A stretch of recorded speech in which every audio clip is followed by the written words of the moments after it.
friends. Nice to see you. Thanks for coming back and joining us for Bible study. Yes, it's time for another week of Stronger. This makes week 6. Yes, it does. Or lesson 6. Yes, if you're following along in the book, we're starting today week 2, so that's kind of exciting, and we're on lesson 1. So week 2 kind of changes gears. You know, in week 1 we talked about the almighty presence of God and His being. And now we're kind of transitioning to God is stronger than my struggles. And so we're specifically going to look over the next 5 weeks at loneliness, temptation, stress and anxiety, doubt, and then finding direction for our lives. And so kind of an exciting place to be, going from week 1 and laying the foundation to starting to get into to God being stronger than my struggles. That's an exciting thing to think about. So today for week 6, we're starting on with loneliness. Right. Mm-hmm. Which is probably something that everybody who's watching this has experienced. Absolutely. Yeah. If not now, you have or you will. Mm-hmm. People are lonely. Mm-hmm. Even as crowded as our planet is, or, I mean, obviously in the time of COVID. Yes, very much so. More so than normal, maybe. Right. Mm-hmm. No, but... Yeah. Okay, so why don't we start in prayer? Okay. And then we'll jump in. Sounds good. All right. Dear Father, thank you so much that you are our strength and we can lean into your strength. And even when we struggle, which we know we will, you have promised that we will have suffering, that this life is hard, that we can count on you and depend on you and trust in you and that you carry us. So Father, please open our hearts and our minds and our ears to what you want to say to us today, to what you want to teach us, and help us to remember and not forget the truths that you will teach us today. We love you very much. In Jesus' name, amen. Thank you.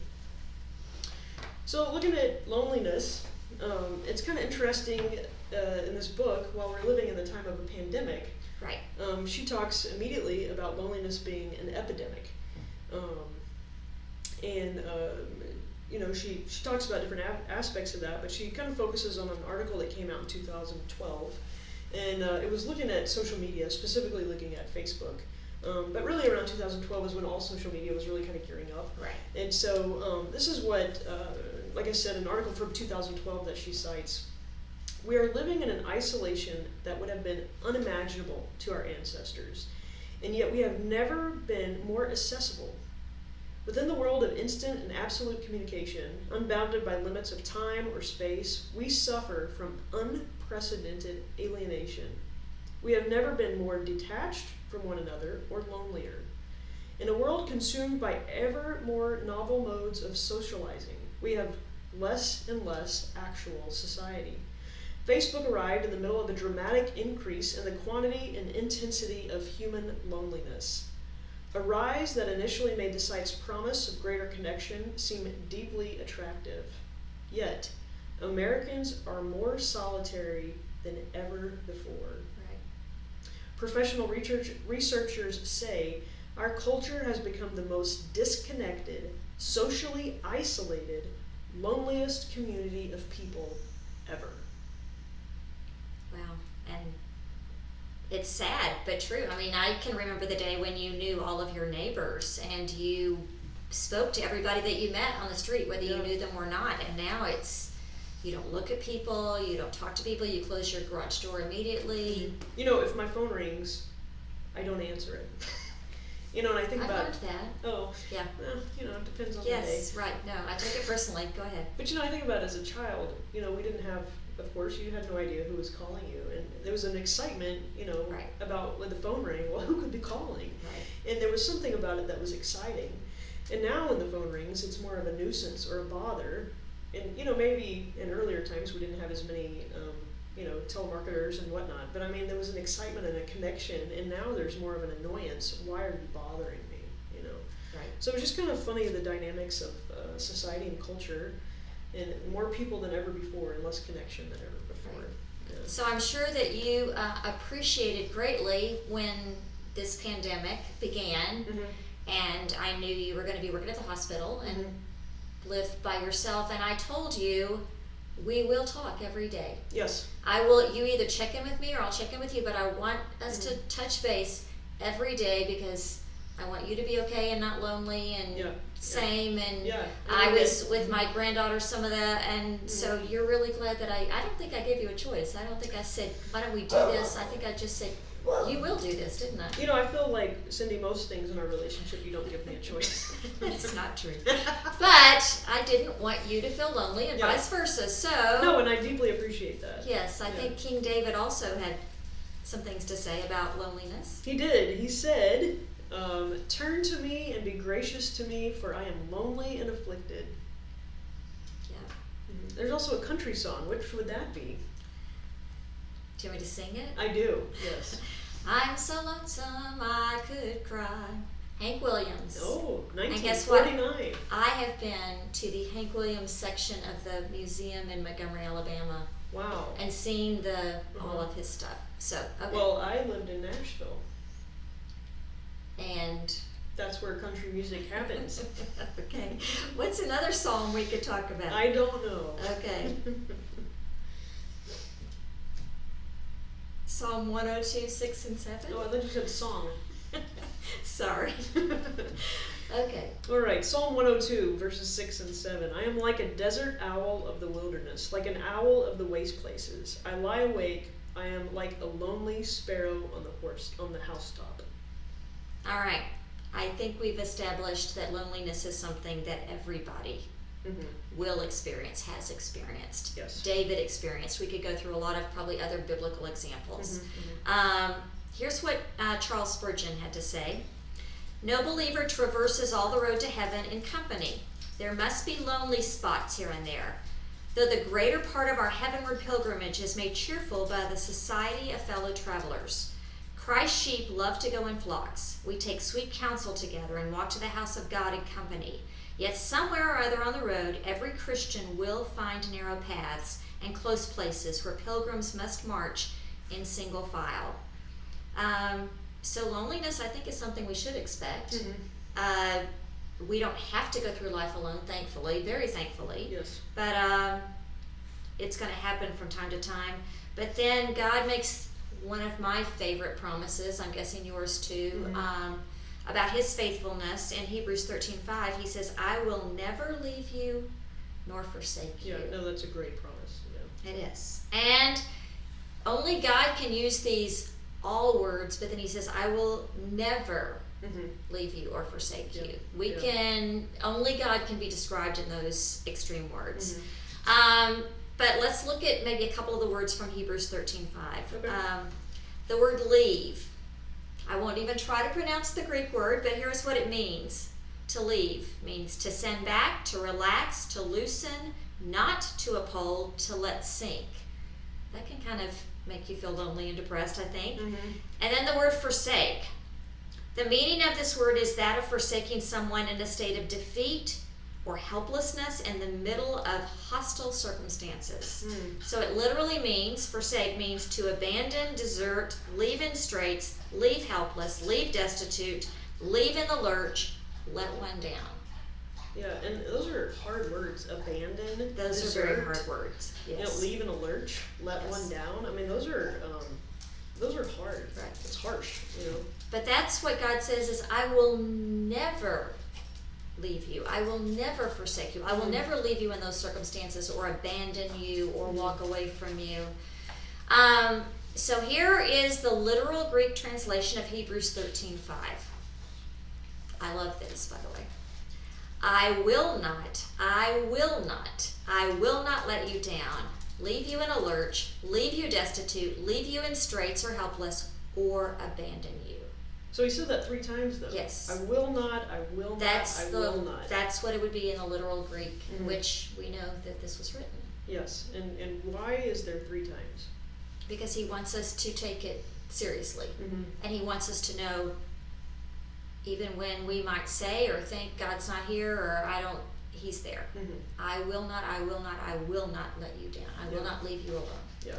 Yeah, I love that. Yeah, I mean, and it really helps you to, relax into those fears. And I think that that's the thing about loneliness that hurts so much. You need somebody to be with you, and you feel abandoned or isolated, but you just feel, at times, unloved or unwanted. Right. And so I think that that's where that fear creeps in. You know, well, if nobody wants me, you know, then I'm unlovable or unwanted, and those are really hard feelings. Right. Yeah. No. Mm-hmm. Paul, actually, in the final book that he wrote in 2 Timothy, deals with loneliness and talks about it. And he's really open and honest. And we know that 2 Timothy was written from the Mamertine prison in Rome, which would not be... Thankfully, I've not been to prison myself. No experience. So, you know, I don't know exactly what the conditions are, but I'm guessing Paul's conditions were much worse than even the worst of our prisons today. Oh, for sure. He was underground. He was like in a cave, dim lights. It's damp. It's cold. I'm sure there was dirt instead of concrete, Right. possibly. I mean, just being with the elements, you know, Right. just not having good light, not having good ventilation. I mean, even those small things, light and ventilation, Right. you know, are depressing, and they're dark, they're dreary. Right. Yeah. And we know that Paul suffered a lot. He had had beatings Mhm. and Mhm. all these things happened to him. So Paul is in prison when he writes how he's feeling. He's probably about 71 when he wrote this letter to Timothy. So not a young man. No, but not an ancient No, man. not at all. Okay.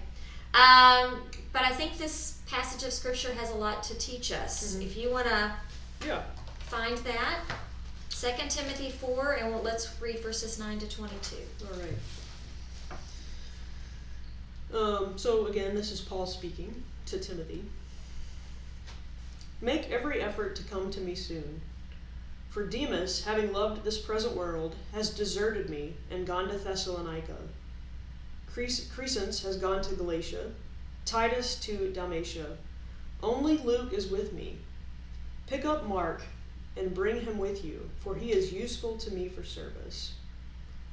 But Tychicus I have sent to Ephesus. When you come, bring the cloak which I left at Troas with Carpus, and the books, especially the parchments. Alexander the coppersmith did me much harm. The Lord will repay him according to his deeds. Be on guard against him yourself, for he vigorously opposed our teaching. At my first defense, no one supported me, but all deserted me. May it not be counted against them, but the Lord stood with me and strengthened me, in order that through me the proclamation might be fully accomplished, and that all the Gentiles might hear. And I was delivered out of the lion's mouth. The Lord will deliver me from every evil deed, and will bring me safely to his heavenly kingdom. To him be the glory forever and ever. Amen. Greet Priscilla and Aquila in the household of Onesiphorus. Yeah. You did well. Okay, go ahead. Erastus remained at Corinth, but Trophimus I left sick at Miletus. Make every effort to come before winter.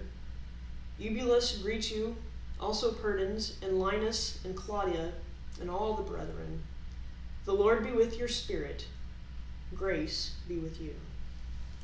Now you know my why I asked you to read that. Yes. Yes, you did a great job, by the way. Great job. So, what are some of the things that Paul says here about why he was lonely? Obviously, he's lonely and depressed, and I think a lot of times they go hand in hand. He's struggling. Paul's struggling, and he's being very open about it. Yes. We know his living conditions. Right. Yeah, I mean, we can deduce that from what we know about that time, Right. but also Romans kind of gives us an indication of what was going on. Right. His living conditions were unpleasant from when he was imprisoned. You know, he mentions in verse 21 about to come to me before winter. He also talks about please bring my extra cloak. So we know that winter was approaching.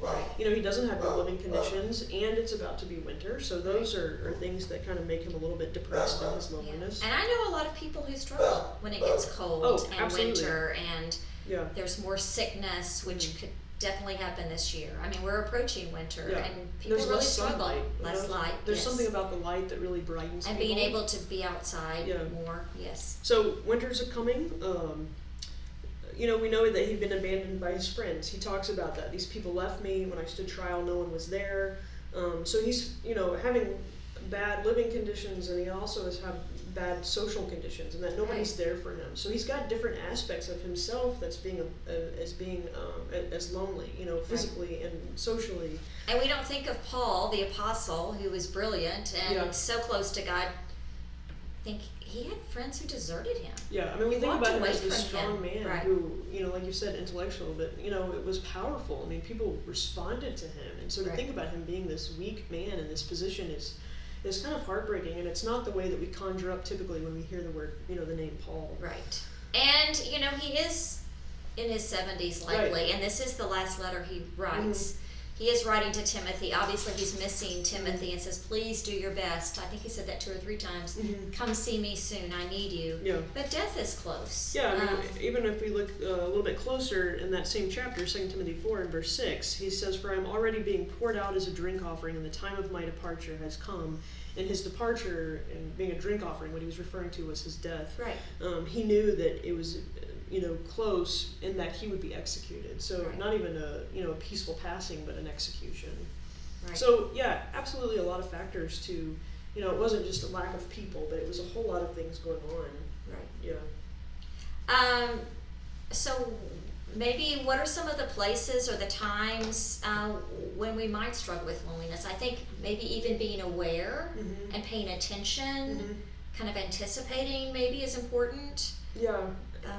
I think too, people often, when they have hard times or there's been significant changes, moving is a time of great loneliness. Right. You have an established relationship, plus the move itself is really stressful and anxious driven. Right. The loss of a spouse or a child, or a close friend at times is a time of significant loneliness. You've had this person in your life that filled you up a great deal and now they're gone. Right. So there's a degree of emptiness. I mean, I think that I think that loneliness is such a personal thing that obviously, and you're dealing with it by yourself because you're lonely, and I don't think that other people are always aware of others' loneliness. Right. And so I think, when you're feeling lonely, I think it's oftentimes hard to reach out. Right. Because of the loneliness, it kind of, escalates that.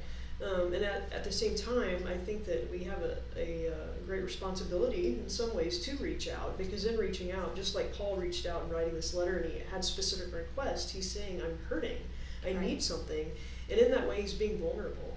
And, vulnerability is what can cause change and can cause comfort. He's hurting and he's telling you he's hurting, and he's giving people an opportunity by being vulnerable to respond to him. Right. But that's scary. Absolutely. As you know, we talk about vulnerability from time to time, and and it's humbling, but it's not something, at least for me, it comes very naturally. Yeah, I mean, but I put myself because we don't want to get hurt. I don't want to get deserted by friends. I don't want to be abandoned or betrayed or like he was. Yeah, and if I put myself out there and you don't respond to me, then what was the point of that? And I just put myself out there when I'm already hurting to hurt more. Right. And I need love and respect and kindness back. And if you're not going to give that to me, then really, I mean, what was the purpose? Right. But think of what we miss out when we don't open ourselves up to people. Well, and that's why I said, Paul put himself out there in such a way to give people an opportunity. I'm going to give you an opportunity to help me. And so that's part of vulnerability. Vulnerability is a bit of a gamble. I could continue to remain in a state of being hurt. Right. Or I could change my circumstances because I gave you an opportunity to respond to me and things can actually be better. Right. And, I would like to think in Christian communities that vulnerability is definitely something that is responded to in kindness and love and makes life better. Right. But sadly that doesn't always happen, but it doesn't mean that we stop doing this. And I think we do have to remember, even though we're reading this letter, it was written to Timothy, someone he knew and trusted, and not just, because I think sometimes we do have to be wise and discerning in, do I just spill all my stuff out there? Yeah, and I mean, there's a lot of conversation about vulnerability in the last 10 years or so, especially with the work of Brene Brown and what she's talked about. But there's a lot of difference between being responsibly vulnerable, talking to close friends, sharing yourself with people who are already invested in you, versus having somebody that you don't know well. If I have some deep, dark secret and I tell a close friend, they're going to feel for me because there's already an investment, right? If I don't know you and I tell a deep, dark secret, you're going to feel uncomfortable because why is this person sharing it with me? So there is a responsibility, I think, with vulnerability of how we conduct ourselves and who we tell and how much we tell and what's going on with that. But if you're really wanting to get response back, love back, kindness back, I think you have to also choose whom you talk to. And just, spouting it off to whomever isn't necessarily the best way to do that. To take it just another step further is, obviously Paul his whole life was about ministry and serving God, and he had done it always with people. And I think that's something that's important for us to remember. Why should we really take care of our missionaries? Right. Or even people in ministry, our church leaders, because to do the best ministry, do it in partnership with supporting and encouraging one another. Doing it by yourself, it gets lonely, but you can get really exhausted. Yeah. And I think that's sometimes when we struggle also with loneliness, is when we're exhausted. Right, and we need somebody to lean on. And, a couple weeks ago we mentioned these verses before, but those verses in Ecclesiastes, two are better than one. Right. Why is that there? Because we weren't meant to do life alone. We weren't meant to do that. A strand of 3 cords is not quickly broken. Meaning that 3 people are so much stronger and can do so much more than one by themselves. So, we all are going to find ourselves in places of loneliness, but I don't feel like loneliness was something that God designed or wanted for us. Right. And so, that's why we talk so much about, the love one another passages in the New Testament, and, being kind and compassionate and encouraging one another, and, having community. What is church? Why do we have church? It's to build up the body. Yep, that's good. Yeah.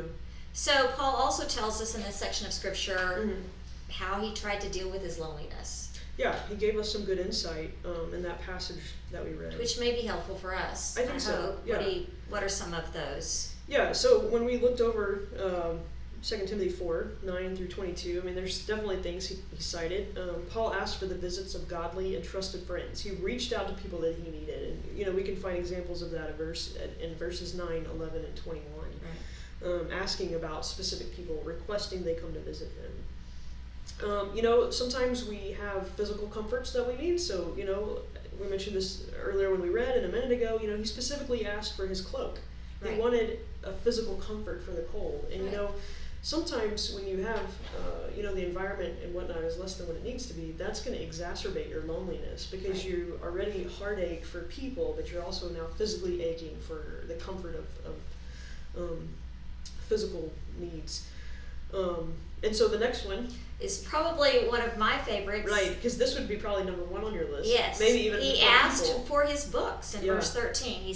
He's asking Timothy, please bring me my books. He also says, please bring me the parchments, which would be from the Old Testament. So 2 things, books outside of biblical scripture. Right. And then the second thing, the Old Testament. Parchments, so actually the Bible. He wants to stay busy. He wants to keep his mind busy.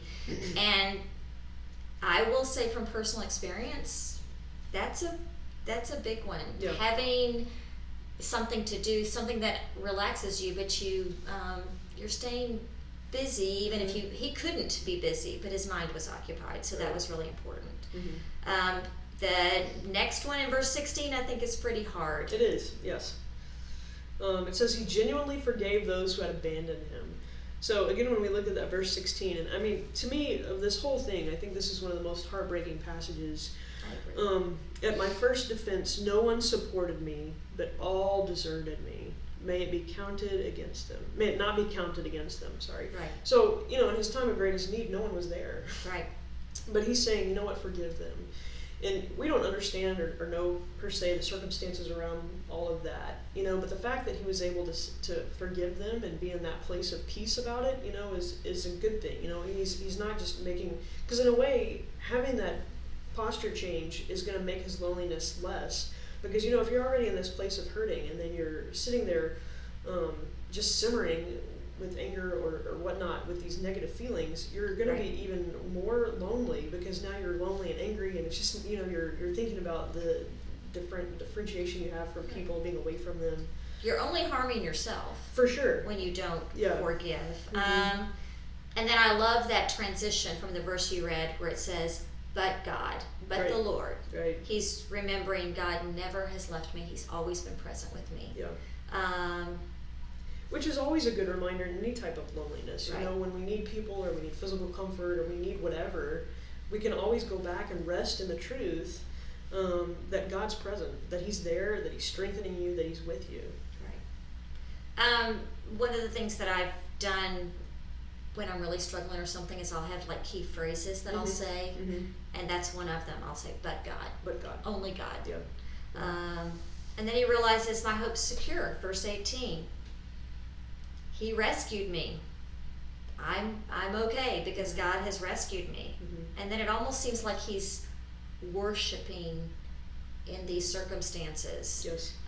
Yeah, and you know, it's kind of funny though to say that hope is secure. You know, everything in his life is insecure. Yes. He has absolutely no control over anything. Right. And yet his hope is secure. Right. You know, and absolutely in that position of saying my hope is secure, he can worship God. Right. You know, he's in this horrible situation and he's asking for the parchments. He's asking for the Old Testament, the Bible of the time. You know, he's asking for the presence of God through paper. And he's already worshiping. He is there. And he's acknowledging God's with him and that his hope is secure and he's worshiping in the best way that he can in this literal pit of a prison. It actually made me think of David when he lost his son with Bathsheba. And obviously that was a consequence of his sin. But the first thing he did when he found out that his baby had passed away is he worships God. Yeah. That's a hard thing to do, but only God, but God. And then at the end of the book, he starts thinking about his friends again. And he starts thinking about how are they doing, and he wants to check on them and give messages. Timothy, share messages with them. So he takes the focus off himself and starts putting it on other people. Which again is a very healing thing about loneliness. Absolutely. If you're only focused on yourself, then that kind of helps fester your loneliness. But when you turn towards other people and pray for them and, you know, yearn for them and desire for them and whatnot, I mean, that helps you to not be so alone because you're still carrying them with you. Right. All right. There are a lot of things there. Is there one that just jumps out at you that you think, you know what, I want to start doing this, or I want to adopt it, you know, from what Paul did? Something you may want to focus on? You know, for me, I think, you know, for me, I think about times in my life when I've been lonely, whether it's been because I've moved quite a lot in my life, especially the last 10 years of my adult life, and started over, and having times of being lonely. And at times that being almost overwhelming and even paralyzing with pain or hurt or just that suffering of being a lack of community. I think the thing for me and what I have done is reached out to people that I was still connected to. Sometimes it wasn't necessarily a physical reaching out because I was in a new place and no one was there, but calling my family or friends from before and even telling them, you know, I'm really struggling and having a hard time, because there was something about being in communion with people that helped take that away, because they cared for me and they were able to say, you know, it's okay, it's going to work out, you need some time, but we're with you and we love you. And so for me, when I think about that list of things, just asking for visits of godly and trusted friends, sometimes it was me initiating a phone call or you know, just being present with somebody else, me getting up and doing something different. Right. Granted, I wasn't in prison. No, thankfully. Yeah, so I was able to do something. But if you need to confess, now might be a good platform. Yeah, there's nothing to say, nothing to confess. All right. Yes. No, I guess the thought that hit me is just maybe being vulnerable enough to take my thoughts off myself, focus on other people, but then also to ask someone to pray. Right. If I'm struggling, if I'm feeling lonely, it's reaching out and saying, I am struggling, which is humbling and it's hard to do, but it's important. Yeah. So getting the focus off myself and reaching out, thinking about others. Well, and again, it's inviting people in. Absolutely. Right, and so in inviting people in a way that doesn't help your physical loneliness or where you are per se, but it helps to alleviate it because you're not alone. No, absolutely. Yeah. So there's a beautiful verse from Deuteronomy. You love Deuteronomy. I do. It's a fascinating book to me. But we read in Deuteronomy 31 and verse 6, "Be strong and courageous. Do not fear or be in dread of them. For it is the Lord your God who goes with you. He will not leave you or forsake you." And you know, we just looked about the word forsake and what that means in the Greek. I'm not sure this was in the Hebrew, so I'm not sure the difference of that. But still that concept of him being, he will not leave you or forsake you. Right. I mean, there's a lot of comfort in that, no matter how, you can be strong and courageous, because no matter how bad things are or what's going on, he is with you. Right. Yeah. And then he says you don't have to be afraid. I love the way that God almost wants to sometimes beat us over the head with something, because he doesn't just say, I'm not going to leave you. Yeah. I will not leave you. I will not forsake you. And he repeats it over and over, and it's like, do you believe me now? Get it in your head. I suppose it depends on who he's talking to. Yes. No. Yeah. That's good. Yeah. And then also from the book of Psalms. Well-known Psalm 23 and verse 4. Even though I walk through the valley of the shadow of death, I will fear no evil, for you are with me. Your rod and your staff, they comfort me. That's good. So some of the things that we're promised that God will give us when we're feeling lonely is that he's concerned about us when we're lonely. That he wants to encourage us because he will always be there, and that he remains with us. We're never, Never alone. And I think God is always present when we're vulnerable, and he knows we're going to be more vulnerable when we're lonely. So can you be lonely in going to church and going to work and being in a place where people are around? That doesn't guarantee, the presence of people does not. I think we have to be intentional about the people. Right. Having lived my life as a single person and having moved a lot the last few years, there have been many times when I was at church surrounded by people and felt completely alone. Right. I have not a lot, but I have some friends, who've had some unhealthy marriages or relationships, and even though they are with somebody in this committed covenant relationship, they're all alone. They don't feel supported or partnered, and they're very lonely. Right. And I think that anybody can be in almost any situation and find themselves in a place of loneliness. Right. And I think sometimes people don't necessarily recognize it as being lonely because they are with people. But definitely it is that unmet need. Loneliness is that unmet need of being comforted or cared for by other people. Right. And that is a need that we have that we know is not just a need but a craving. We crave connection with other people. So I think we crave it, knowing we crave it.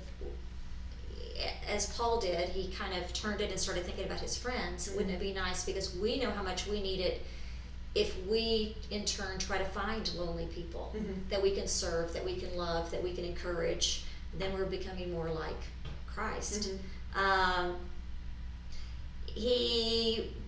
think that's why I love the end of the book so much, is he's very honest. He calls names. Yes, he says, is not mincing any words, and he'll say, all these people deserted me, but the Lord stood by me and strengthened me. The Lord rescued me. So I think Paul's being really honest that he's a little upset with some people. He's angry. He's hurt. He's hurting. And he's lonely. He wants this community, but then he puts it in the right perspective. Yeah, and he says, that God is the foremost still in his life. So he wants community, and he wants people, and he wants his cloak, and he wants his books, and he needs so much. But he's acknowledging that while I still have physical needs, emotional needs, social needs, I still have God. Right. And, the ability for him to, again, have that secure hope, and the ability to rest in that secure hope and actually worship while being in this literal pit is pretty profound. Right. About his ability to really see God and to know God and to lean into God and to surrender to him. You want to talk about surrender like we talked about last week. Here is a man who is in full-on surrender to God. No, absolutely. I love the description of hope in Hebrews. It's called that anchor of our soul. But I think maybe the key word in what you just read is that God is foremost in his life. And I think that's the choice that we have to make. I think we can be Christians, we can believe in God, but is he foremost in our life? And I think maybe if there's a takeaway in dealing with loneliness, that's got to be it. That we have got to choose to make God, that he is foremost in our life. Right. Yeah. So, anyway. But God. But God, only God. Yes. All right. Thank you for the time. We'll see you next time.